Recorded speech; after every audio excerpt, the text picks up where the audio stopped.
ఏంటి న్యూస్ ఈరోజు? నగరంలో ఐపీఎల్ సందడి. ఎస్ఆర్హెచ్ పై ముంబై ఇండియన్స్ ఘన విజయము. 5 వికెట్ల తేడాతో గెలిచిన మ్యాచ్. భర్తతో గొడవ పడ్డ భార్య, షాపింగ్ కు సినిమాలు అంటూ వేధించిన భార్య, మరో ఆవిడను తీసుకొచ్చి పెట్టిన భర్త. और अभी तो रुको, क्लाइमैक्स अभी बाकी है. మరో ఆవిడని తీసుకొచ్చిన భర్తని చంపి డ్రమ్ములో వేసి సిమెంట్ తో కప్పిన భార్య. ఖతం.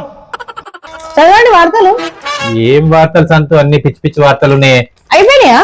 అయిపోయినాయి. పేపర్ మొత్తం పడేసి. అవును సంతు, నువ్వేదో షాపింగ్ అన్నావు కానీ షాపింగ్ చేసుకుని కొంచెం అట్లా తిరిగొద్దాం.